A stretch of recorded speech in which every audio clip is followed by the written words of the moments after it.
Hey, this is me building a $3 million a year business in public. The way I always do these videos is the same. I start with some YouTube comment Q&A, and that's just to deliver you guys some value, and then also it's a growth hack for my channel. Since the more comments, the more growth. Then build and strategize in public before finally doing some stats on YouTube, Instagram, and products, just to show you guys what an actual 24-hour period in my life kind of looks like right now. So if you don't know who I am, I run two channels. This is my main one at 170,926 subs. This is the other one that you're currently watching at just under 11,000. And when I say QA, I just scroll all the way down to the very bottom and then answer all of the questions that I could find.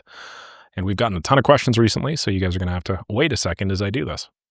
I want you to know that if you guys have any questions, feel free to add them as a comment on any one of my YouTube videos, and I will eventually get back to them. Just a matter of time. Just needs to be on the daily updates channel.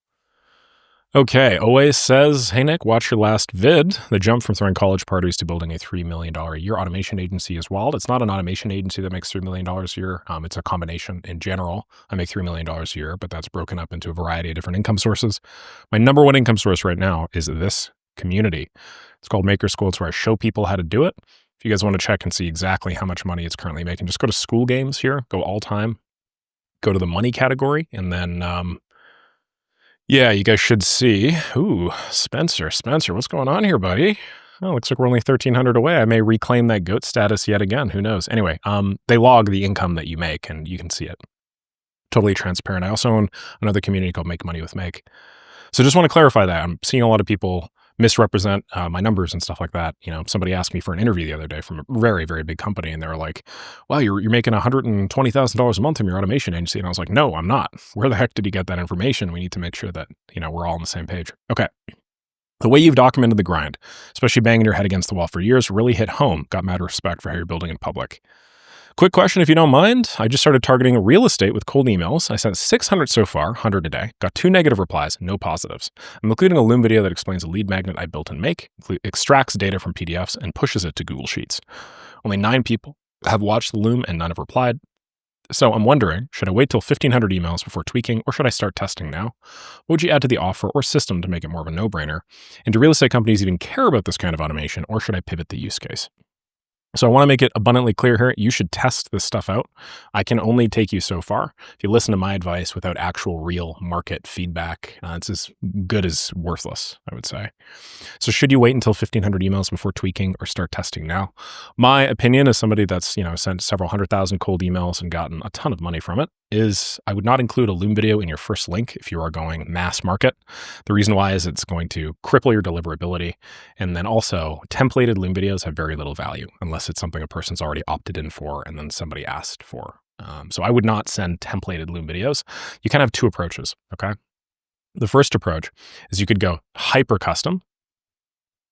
And this hyper custom approach involves you recording, first of all, doing, I want to say 3 to 5 minutes of research, then customizing an email template with something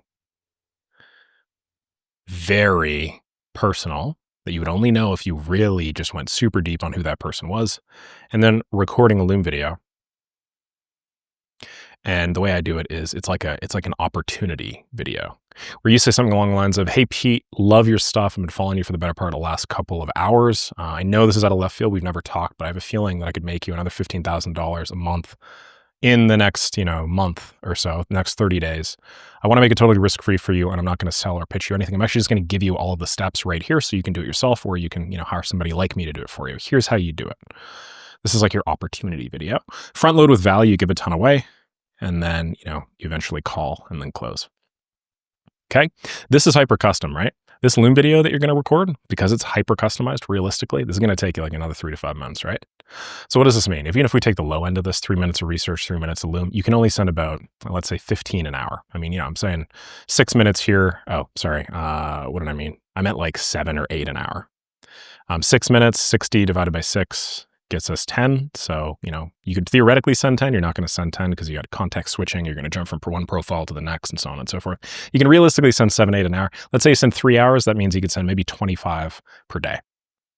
Okay, if you send 25 per day of this hyper customized approach, you don't just send it over email, but you send it on LinkedIn, you send it on Instagram, you send it on Twitter. I mean, you're spending 3 to 5 minutes doing research on them anyway. You might as well enumerate all of the social media platforms you can reach them. You send 100 of these and probably 10 or so people are going to book a call with you, assuming that they're good, they don't blow. Okay. This is a surefire way. If you are good at what you are doing and you actually have a valuable opportunity to get deals, it's just a matter of time. You get 2 meetings a day from this with 3 hours a day of your time. It is bulletproof. You have to be good at sales, but if you do enough of these videos every single day and they're hyper customized, how long is it going to take for you to get good at articulating your problem? A lot shorter of a time than you think. The next way you could do things, getting a call right now, hopefully that's not important, is you go mass market. So what you do is you compile a list with, let's say, Apollo. Okay. I'm going to flip this over here before I get super distracted. So you compile a list with Apollo, okay, or LinkedIn Sales Navigator or something. This is what I recommend in Maker School, by the way. Compile a list with Apollo, LinkedIn Sales Navigator, whatever. And then this is where your research comes in, right? And you'll spend maybe 30 to 50 minutes instead of 3 to 5 minutes, but then you'll get 10K leads. These leads have first name, last name, email address. What you do is you pump them into, they have some profile data. You pump them into some sort of personalization flow with AI. This is where the AI and AI agency comes from. This is a go-to-market strategy. And then this fills a variable in your email template called icebreaker or some equivalent. This is something like, hey, Pete, love your stuff. Been following Left Click for the better part of the last 3 years. Big fan of the no fluff approach. Something like that. It's general. It's going to sound super organic. No. But is it going to get enough people to click on it to actually read the rest of your email? Yeah, they can do pretty well, assuming that you're not a total moron in how you construct them. Okay, then you pump into a sequence. And then instead of you spending, 3 to 5 minutes a day, which is a linear time scale, like per outreach, 1, 2, 3, 4. It's like if I do 10 pieces of outreach, it's going to be 3 to 5 minutes per. It's going to be 30, 50 minutes. Instead of me doing that, what you do is you basically just scale without time. And then if you do, 1 mailbox, you basically get about 30 a day. And then from there, let's call that a 1. That's the shittiest one I think I've ever drawn in my life. I was dropped as a child. So 1 mailbox, 30 per day. What's that? 10 mailboxes? That's 300 a day. As you guys could see, this is just right off the bat, 12 times as much volume. And this is going to take you it's not going to take you 3 hours every day. What's the downside? Obviously, CDR is a lot lower. Reply rate, I want to say, is a lot lower. And you're only hitting them on 1 medium, so you're not going to do as well. So if you launch a campaign like this, you get a 1 to 2% reply rate, just as a newbie. I'd say you're doing okay. And then with iteration, you can eventually get this as something that gives you a positive reply rate of maybe 0.5% to 1%. If you can do that, then every 100 emails you send, you're going to get 1 positive reply. And then maybe every 150, you get an actual meeting. Okay, hopefully that clarifies things. That is my answer to your question, I guess. I could definitely flesh this out more, but I just want you to take this and run with it. Angie says, great info. Thanks for sharing. Thank you, Angie. Tusif says, hey, Nick, with enough effort and iteration and making more than 5 figures monthly as possible, why doesn't everyone jump into it rather than going in on their job? What an interesting question. Have I ever even gotten any variant to this question? If making a bunch of this money is possible, why doesn't everybody do it? Probably the simplest answer to that is because it's hard. It's very hard and it's uncertain and it's very unknown. Technically, it is possible to go to the moon, right? So why doesn't everybody just go to the moon? Effort involved in going to the moon is pretty freaking crazy, from my understanding, unless we faked it and we're all actually lizard people. So it's a big fear of uncertainty. There are a couple reasons, if I'm honest. The first is that they don't know, right? So they don't know, and they don't even see this as an option. So then they continue doing their 9 to 5. The second is they know, but they're scared. When I say scared here, I mean they fear reprisal, they fear ridicule, they fear putting themselves out there. They're kind of narcissistic insofar that they don't just putting themselves out there unless they look really perfect and stuff, and so on and so forth. The fourth is they know they're not scared, but they're not lazy, but I'm going to rate lazy here, insofar that they are too lazy in order to do the thing. And then, there are people that know about the opportunity and the difficulty, but lack capability. I would say these are probably, if I'm being honest, the 4 reasons why people don't get out there and crush. That says lack capability, okay? So yeah, these are, I would imagine, the bulk of it. If you do not fall into any of these 4 categories, you'll be fine. I wrote a blog post forever ago. It's why your dream job doesn't exist. Right over here. I wrote this forever ago, 6 years ago, when I chose to go into entrepreneurship full stop. Feel free to read this if you want. It didn't do very well, but then again, I didn't really know what I was doing and I lack consistency. But I make a kind of a case here, and this is really like what got me into going. Like I was really worried about getting a job at this point, right? My entrepreneurial stuff hadn't worked. And I'd thrown a ton of stuff at the wall, and I was just like really worrying, hey, does it make sense to keep on doing this? Basically, I felt I lacked the capability. And so there's some uncertainty in there. But it was mostly like me recognizing how difficult it actually was. I had been knocking on some doors and I did not find a lot of success, and I was worried. So I wrote this sort of as like an homage to myself and me working through some things in my head.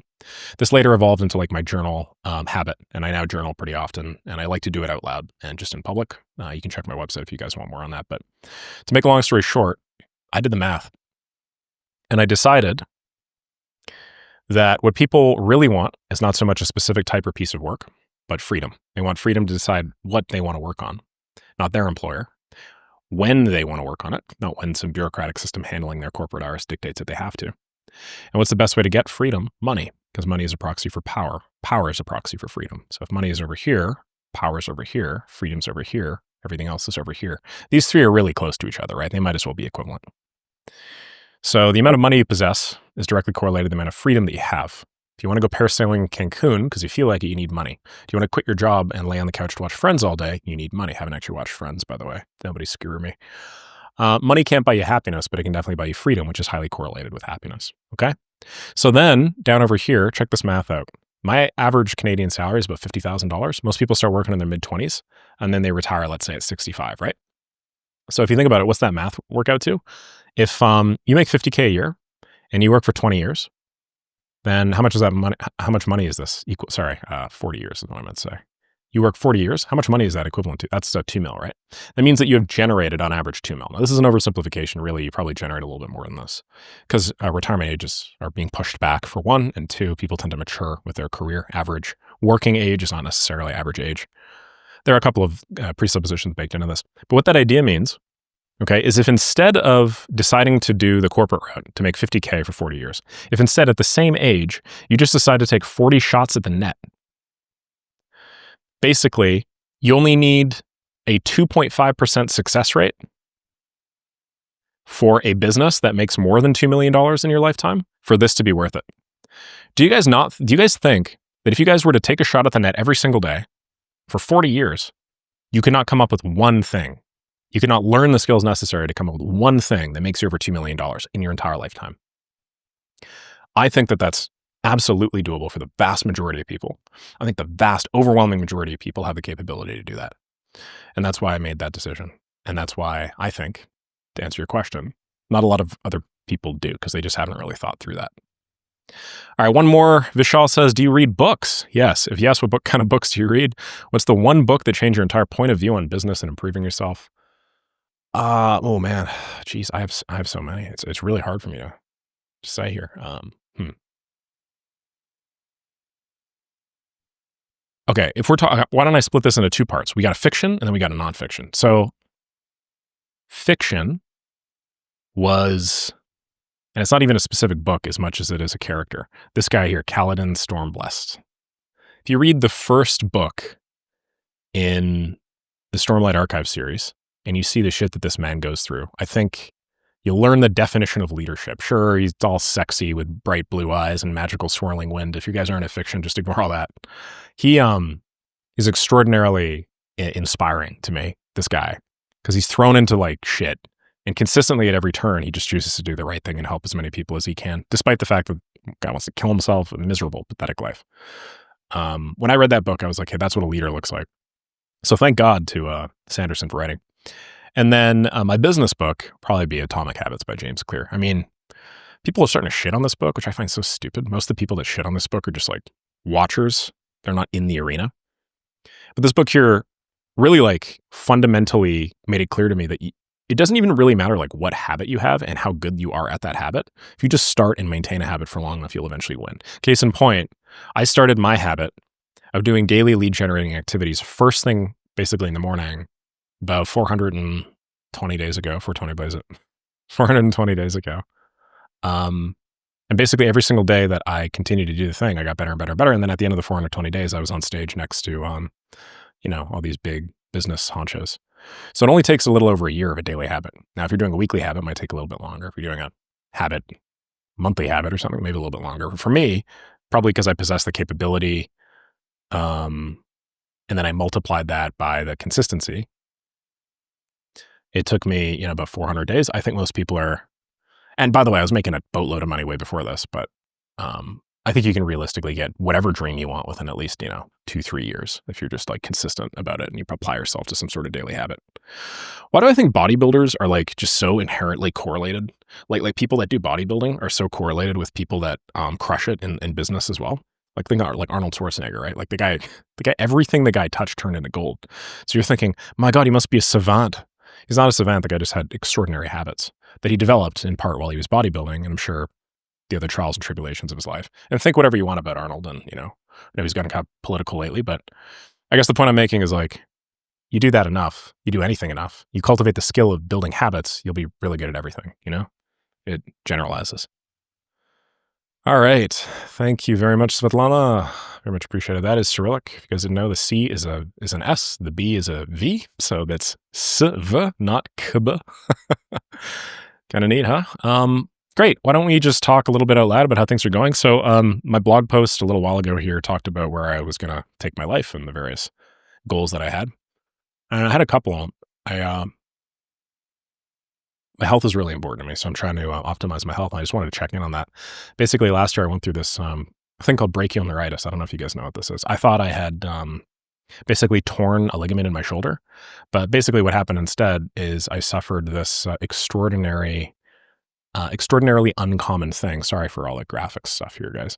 But I suffered this extraordinarily uncommon thing where like I had some nerve damage, and then it resulted in me not being able to lift my hand above about this high. And so I lost a bunch of weight and I got really unhealthy as a result of it. And, I'm not going to lie, the extra added time and I guess chip on my shoulder, me wanting to prove myself to myself, resulted in me having a lot more time that I ended up diverting almost entirely to business, which is great. But guess what? The other day, I did shoulder presses. It's been a long ass time since I've done any sort of shoulder press. Let me tell you. The fact that I could actually start lifting my hand above that point was insane. So I had a fantastic last 24 hours. Probably some of the best in recent memory. Not because of the amount of money I made, but because I feel my health getting back to me. And the steps that I'm taking in the gym and I'm, supplementing and being healthy in general and really minding my sleep and whatnot, they're already starting to pay off. So I'm going to apply the same sort of business consistency back to my health. And I'm sure in a couple of, maybe, 3 to 6 months, I'm probably going to be, my shoulders are going to be so wide, they're not going to fit in this camera. So I'm looking forward to that. It's going to be pretty sick. Yeah, aside from that, had a great day with a girlfriend and then saw my family earlier today. So business, aside from that, is going well. Yeah, we'll see how things go. I guess we'll see how things go with the Maker School signups. I kept on thinking that Maker School was just like going down for some reason because daily number of people that are coming in decreased significantly. But I mean, I'm looking at the numbers and the numbers haven't gone down appreciably at all in the better part of the last like 3 weeks, if I'm honest. They've actually gone up a little bit, 3 weeks. So I'm not really sure where this comes from. There are a lot of people that are joining that are, they're joining and then they're saying like, oh, I joined because I saw Hormozy or something like that. I follow Hormozy and I saw this. And I don't know, I'm just like wondering, like, is there any video content that maybe somebody else did? I know there's the school games event recording, but I don't see it. So they keep on mentioning that. So maybe this video actually went viral, the school games one. Chance of punishment. I'm honestly not really sure. I mean, it's 34,000 views, so it's possible. But yeah, aside from that, the LinkedIn stuff is going pretty well too. And we're seeing a fair amount of growth on that front. My most recent few posts are heavily comment loaded because I'm giving away lead magnets.